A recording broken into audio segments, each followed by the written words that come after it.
Iberostar Selection Royal El Mansour sits en route de la Corniche in Mahdia, Tunisia, and here's something most travel videos won't tell you.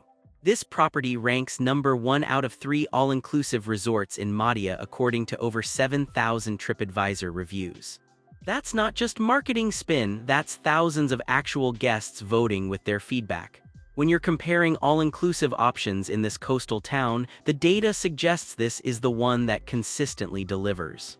The hotel operates under Iberostar Hotels and Resorts, a group known for their all-inclusive model. And while we don't have exact room counts or property dimensions, what we do know is that this 5-star resort offers an optional all-inclusive package, meaning you can choose whether to lock in your dining and activities or pay as you go.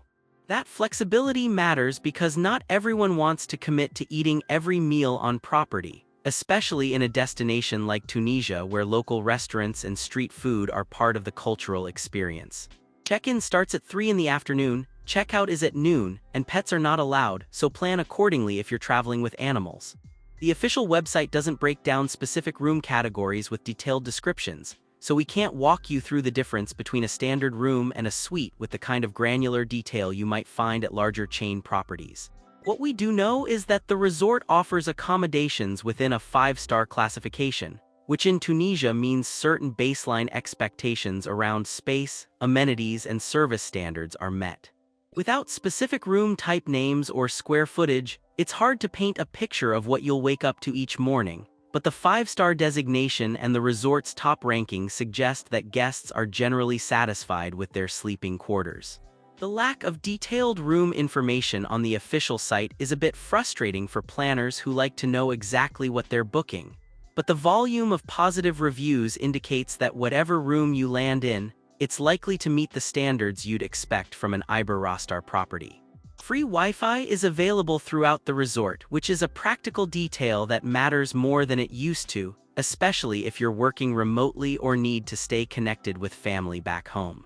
The rooms are part of a larger resort experience that emphasizes outdoor living and communal spaces, so think of your room as a comfortable base rather than a place where you'll spend most of your waking hours.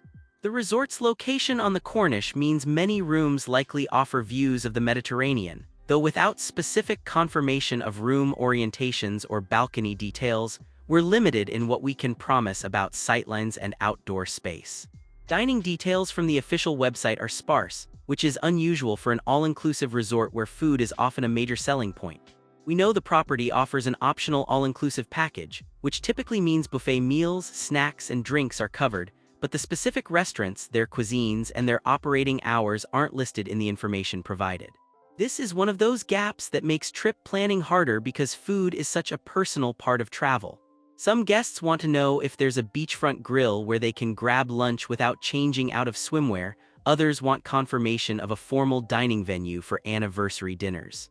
Without those details, you're booking on faith and reputation.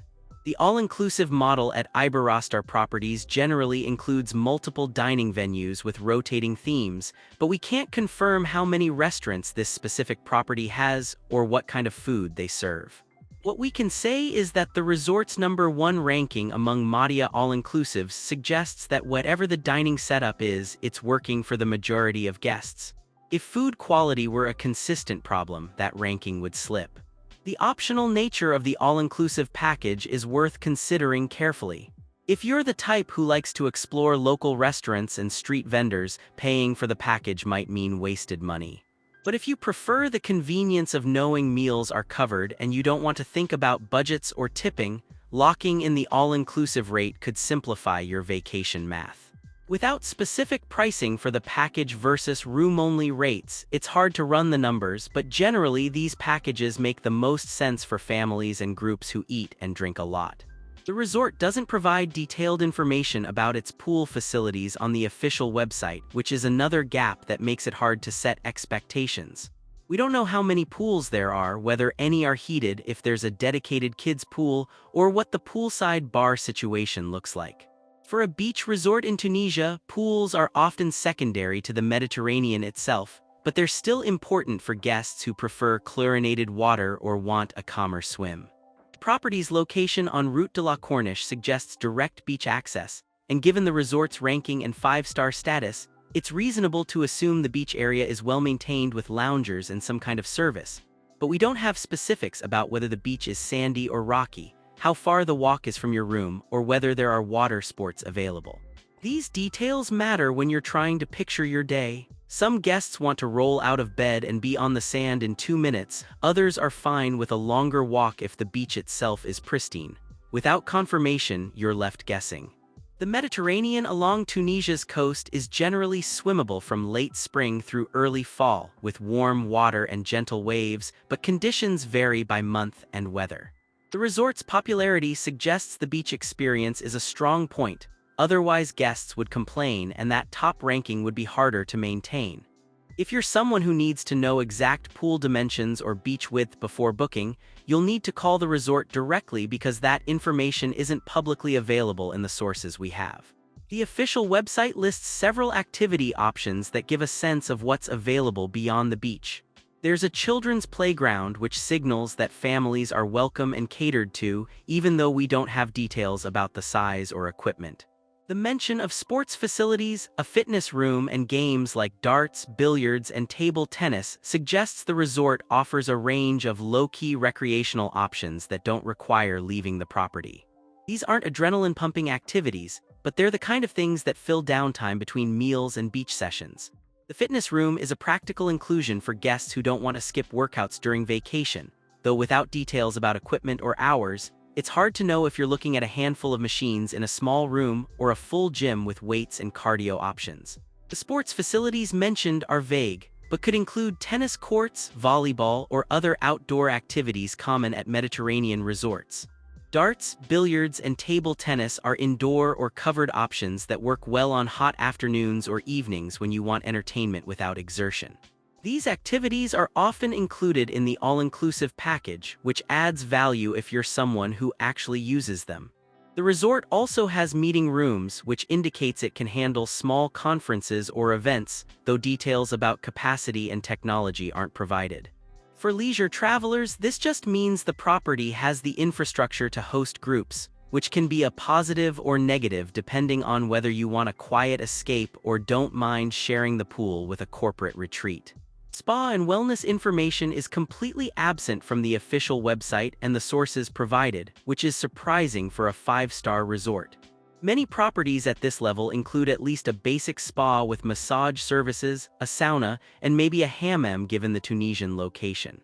The lack of information doesn't necessarily mean there's no spa, it could just mean the details weren't captured in the sources we have.